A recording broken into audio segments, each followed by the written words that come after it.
又嚟到時事橙嘅時間啦，沉默是金，新奇是橙。面對世界嘅改變，唔使下下都沉默，唔敢出聲。有時可以嘗試下用新奇嘅角度去睇事情，就可以產生新奇嘅味道。所以我話沉默是金，新奇是橙咯。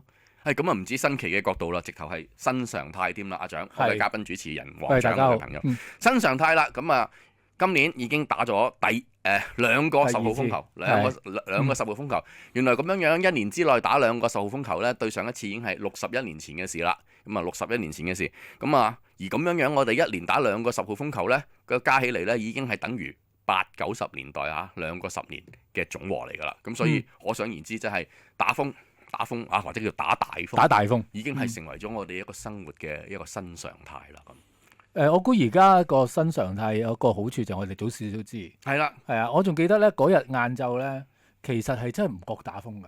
係啊，甚至話嚟就嚟㗎。星期二都唔係好覺㗎咋，星期二日間都唔係好覺。係啊，佢日頭晏晝冇事㗎。係啊，即係我行過，我揦住把遮，咁然之後仲要唔使點開遮。係咁啊，跟住就話俾我聽啊，其實咧打風㗎啦，咁啊大家就翻屋企啦，咁咪翻咯。咁都仲喺度睇啊，堅唔堅嘅咧？我仲有呢個諗法嘅。跟住咧平平白白就嚟，佢話嚟嗰下真係好快。人咧真係會講嗱，名副其實真係會講風涼説話啦。今次就會講風涼説話。我哋係聽到有啲朋友，尤其是喺星期二日間嘅時候，就同佢講，都唔係好誇張啫。呢次直情冇見到啊嘛，即係呢次係咪又捉咗蟲啊？嗱，又捉咗蟲呢句好笑啊！即係因為大家對上一次咧，即係話超前部署嘅時候，我哋已經有人話，喂，好似誇大咗喎咁。於是咧，有啲朋友就話，喂，係咪又捉咗蟲啊？嗱，呢啲真係好風涼，名副其實真係好風涼嘅説話。係咁，但係經歷咗呢一轉之後，夜晚好犀利啦。夜晚即係佢其實真係喺2-3個鐘頭之內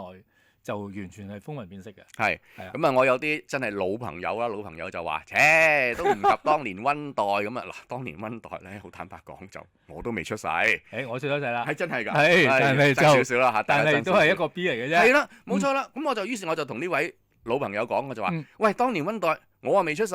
你係住喺山邊木屋，咁你梗係覺得犀利啦，咁我哋其實而家就應該要感恩，即係一來我哋大部分嘅香港人咯，可以咁講啦，大部分嘅香港人都唔使住喺山邊木屋啦，我哋都有瓦遮頭，亦都同埋我哋所有嘅建築物都堅固咗。係啦，真係真嘅，咁啊，同埋都要多謝呢個即係超前部署啦，我哋停工停課啦嘛，已經一早停工停課，於是就冇再重現嗰啲話咩冧棵樹喺度，我哋攬過去都要翻工啊，嗰啲咁嘅場景啊，即係山竹天鴿嗰陣時嗰啲咧。你唔好睇少啊！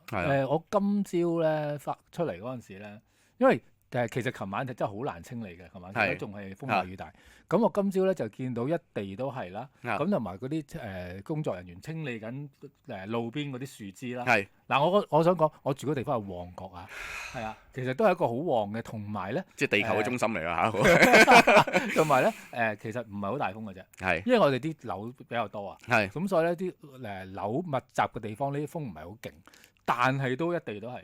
咁然之後佢即係擁起咗嗰紮準備清走落垃圾車嗰一堆嘅樹枝同埋樹葉咧，係真係一座山仔咁嘅。即係往時打風冇咁犀利嘅。所以真係唔好講呢啲風涼嘅説話啦，真係大家都應該要有啲感恩，但係你都要多謝我哋，真係可能係算係比起譬如話好似菲律賓或者台灣花蓮叫做冇咁應啦。我哋叫做好彩㗎啦，咁但係亦都應該要保持呢個警覺，同埋點解極端天氣會咁頻密咁？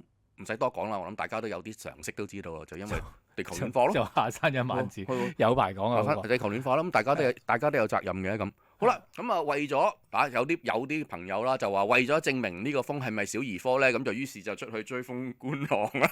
嗱，呢個又係已經真係講到口都臭嘅話題嚟㗎啦。點解仲要出去追風觀浪咧？嗱，我估第一件事，大家就要負啲責任嘅。自己去咧，我唔開明住啦。一陣間先再講。帶細路仔去有啲過分啦，係咪啊？係啊，即係呢個又真係奇怪嘅。你覺得你自己保護到自己呢個我信啦。咁但係你點覺得自己可以保護埋個細路咧？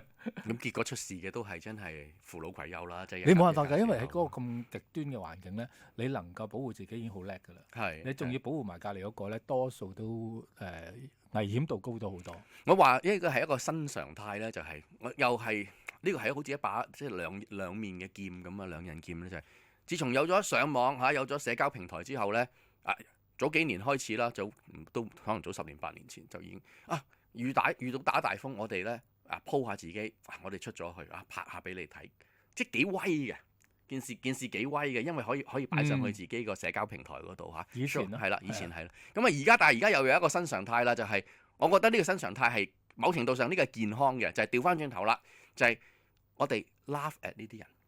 我哋去笑翻呢啲人，話俾佢聽，喂，呢件事原來唔威㗎，唔型㗎，甚至乎呢，我哋喺個社交平台裏邊呢，去嘲諷翻佢哋啦。嘲諷人平時係唔啱嘅，平時嚟講係唔啱嘅。但係喺呢啲場景之下，你如果你去嘲諷佢，令到起碼個社會風氣覺得咁樣出去追風逐浪呢件事係唔威唔型嘅，咁就希望可以少啲人做咯。即係呢件事係不被鼓勵嘅。係啦，不被鼓勵，甚至係會被笑係唔型嘅，唔威嘅。係即係我覺得都緊要嘅。即係你覺得嗰件事係唔型呢，咁你就做少啲咯。嗱，我舉個例啊，即係我哋呢啲老人家又講下呢啲，記唔記得嗰陣時蔡楓華有首歌叫做《風中追風》，即係我哋覺得風中追風呢件事好型嘅，如果唔係歌詞唔會咁掂啦，即係風中追風，風中追風。蔡楓華係冇錯啦，即係你由60年前講到40年前啦。Exactly 就係而家咁，就係呢個感覺，就係由我哋覺得風中追風呢件事好型，到而家我哋覺得都幾奪啦嚇，就係講得白啲就係幾奪啦。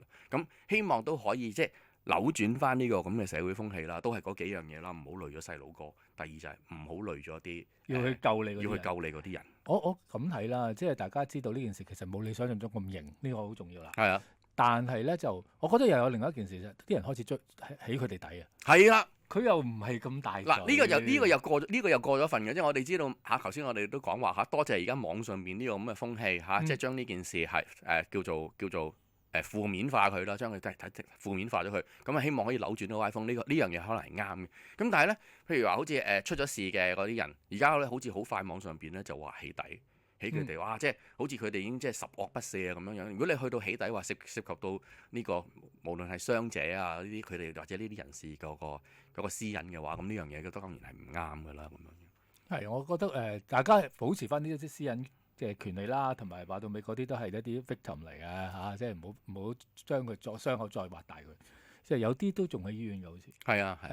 咁啊，同時咧，我又真係又見到一啲攝影師係即係專業嗰啲啊。佢真係世界級攞獎嗰種，咁佢喺呢啲咁嘅極端環境之下咧，佢又真係忍唔住出去影下嘅。我真係唔識講，你話講起呢樣嘢係嘅，即係你話人類有好多藝術或者甚至乎係科學嘅發現，其實都係出於冒險嘅。係啊，即係我哋細個睇嗰啲偉人故事都係阿富蘭克林，如果唔係行雷閃電嘅時候，去放下風箏咧。咁佢點樣發現到電嘅原理咧？咁樣，所以有時我都好矛盾。你話喂，咁人哋以前發明咗啦，咁梗係唔係啦？所有嘢都會有新嘅發現、新嘅發明噶嘛。同埋嗱，我咁睇啊，你即係影一張相，其實咧佢個意義可大可小嘅。咁如果你話我一個成年人，我對安全嗰個意識係有翻足夠嘅感覺嘅，我知道點樣 make sure 自己係安全嘅。我有專業嘅器材，當然個專業器材可能都只係一個手機嘅啫。嗱。手機有手機好啊，因為冇咁容易濕水。唔係，因為咧你帶部長鏡頭咧，你喺啲大風嘅環境咧，你 handle 唔到啊。係啊。佢同你 handle 一個小朋友嘅分別唔係好大嘅啫。因為佢嘅第一佢食風，第二佢重。係啊，喺嗰個環境之下咧，可能你真係用一個好輕便嘅攝影器材咧，能夠影到一啲好有質素嘅相，同埋平時冇呢個環境影啊嘛。你諗下，即係對一個即係唔止係科學嘅藝術都要有新嘅發現、新嘅發明嘅。一個專業嘅攝影師嚟講，我影一張相，我唔多使做後製作。我淨係靠當時嘅環境嚟影。你除咗喺呢個環境，除咗喺一個極端嘅天氣之下，其實你平時影唔到噶嘛。係，仲要係影菲林咁啊，真係一定冇得後製啦嘛，可以 show 埋張底片出嚟。不過咁我就呢個時候我就自認普通人啦，追風逐浪嘅嘢咧，咁我就睇新聞呢個又係一個新嘅常態。我因為咧對上一次打風，上一次打風好似唔係好大嘅，就我記得好似係8號風球嘅。咁我就已經屋企即係小弟個住家嗰個公用天線就已經斷咗啦。咁由嗰下開始咧，我就慣咗咧就睇 OTT。大家知道咩叫 OTT 啦？即係機頂盒。係啦，機頂盒或者你中意你用電腦直接上網都得。不過上 web 咁樣傾來傾去就比較麻煩啲。而家有好多機頂盒其實都可以即係喺度上邊扭台。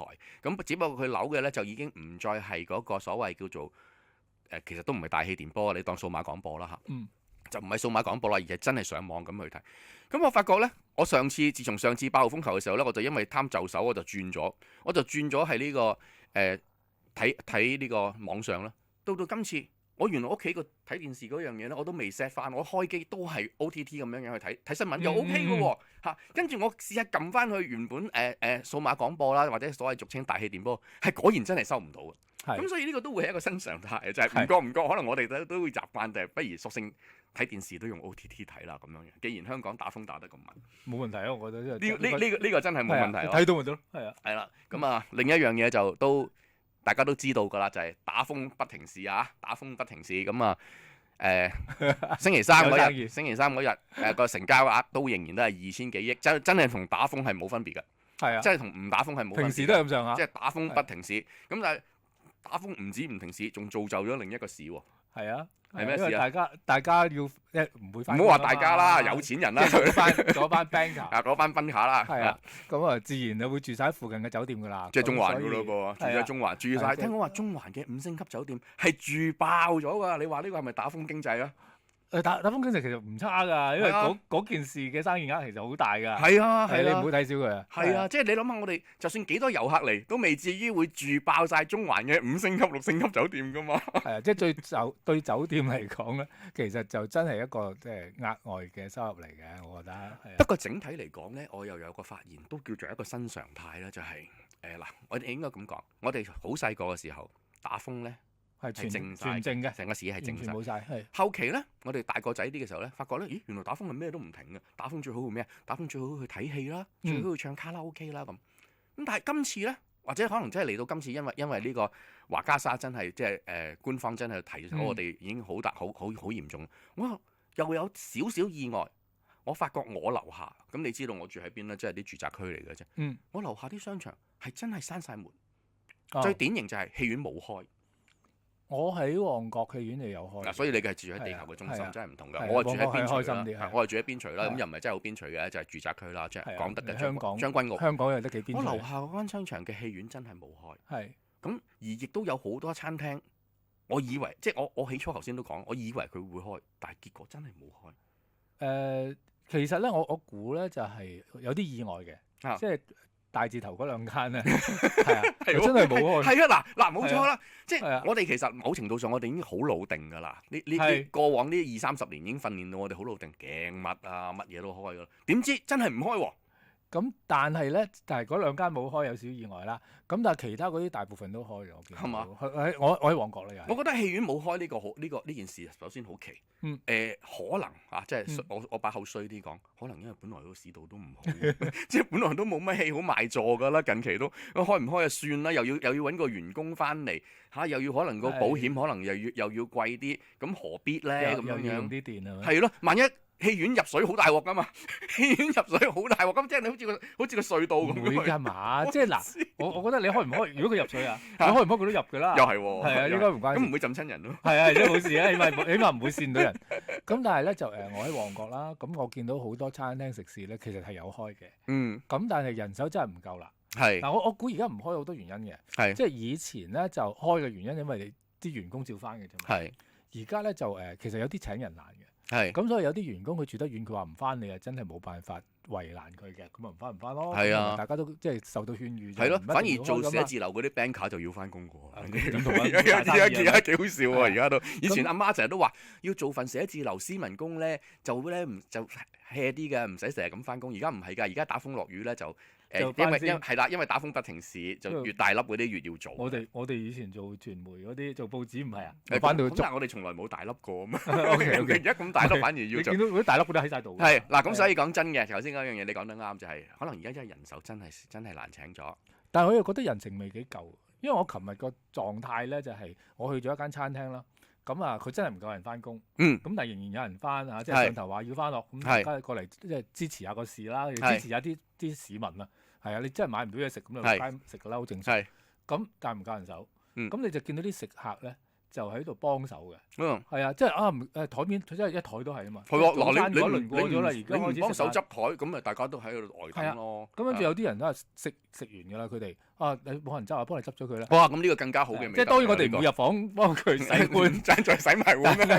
但係即係清台其實嗰件事都多，係啊，即係平時佢係有人手做嘅，咁但係喺呢啲時間你預咗啦，就係佢真係冇辦法砌夠人手先開鋪，佢仍然開鋪俾你。咁其實佢仍然開鋪，仍然有嘢食啦。喺嗰一剎那，其實你覺得都幾滿足到需要。係啊，咁啊都叫做體現到一啲守望相助嘅精神啦。咁啊，頭先我哋講到話即係一個打風新常態就係而家個市道都真係好似唔開就唔開啦咁啊，好似聽落有少少唔係幾好咁，但係某程度上又有啲道理嘅，因為個安全意識提高咗。事實上，因為呢個全球暖化呢個極端天氣嘅問題，風可能真係會越打越大，大家個安全意識都應該要提升多啲。咁啊，多謝大家。